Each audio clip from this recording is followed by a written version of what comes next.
It's now time for Mental Wellness Wednesday. Our friend Dr. Tracy Alloway is back. And today we're talking about stress and burnout with parents when it comes to COVID. So even though COVID is kind of in the past, it's still here.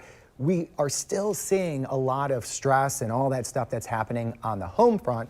And there was a study that was done by USA Today saying that it was like 66% of all working parents are affected by this. Yes, and I think that number is probably a lot higher than we've anticipated, Mark.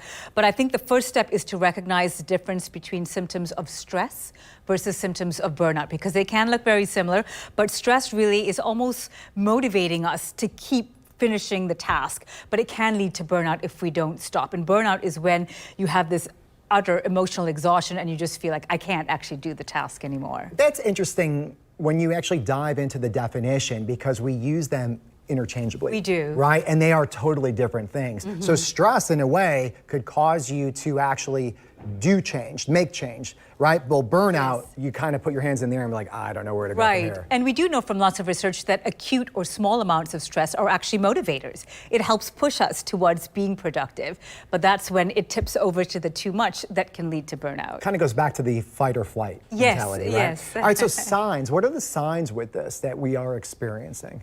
A key sign is a loss of enjoyment, where maybe you typically enjoy having coffee or going out with friends or spending time with family, and you begin to start disengaging. You begin to, what psychologists call depersonalize, where you start feeling like, you know, that person is not a person to you anymore. They're just a task, an object or project that you need to do, and you start disengaging. And so that's a first sign. Another is just a sense of emotional exhaustion, where you simply feel like, I can't move, I can't do anything right now. You know, it's interesting, as you say this, I, in my mind, am picturing just different family members or friends that had maybe doses of this, right? Not where it was, you know, debilitating, where they couldn't do anything, but you could definitely read the signs and the symptoms, you know, just in conversation. So that's really important. Now, what about the takeaway from this? Yeah, so I think recognizing that you can do one simple thing to kind of shift your perspective. So when we experience burnout, it's often a sense of loss of any personal accomplishment. We feel like no matter what we do, that mountain of things is insurmountable. We can't actually chip away at it. So just to kind of change your mindset and simply ask yourself, what's the worst that's going to happen? If I don't do the laundry today, if I don't do the dishes, if I don't finish this project by today, what's the worst that's going to happen?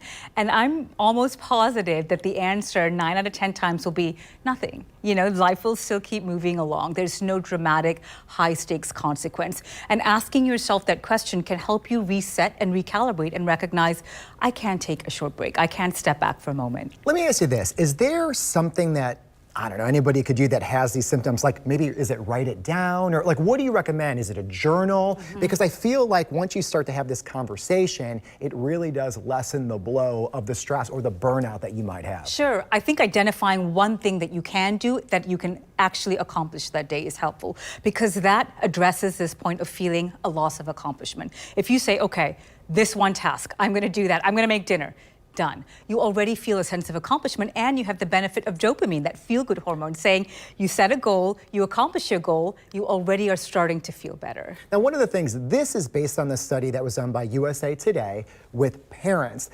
For me, I always kind of relate, like what's happening with the kids, it's almost the same exact thing. So you could go through all these and, you know, identify, is your kid under stress or is it burnout? Because there is a collateral effect to what's happening in their lives as well. It is. So all of this will resonate with them as well. It is, and I think it's important to remember as parents that children will pick up on your stress, and it's called mirroring. Based on, in our brain, we have mirror neurons, where if you're demonstrating signs of burnout, your child will very likely pick up those same signs and start displaying that with their friendships at school and so on. Yeah, no, that's really good advice. Well, thanks again. If people want to learn more about you or connect, how can they do that? I have a website, tracyalloway.com. I'm on social media, Dr. Tracy Alloway. Well, thank you. Right now we're going to send it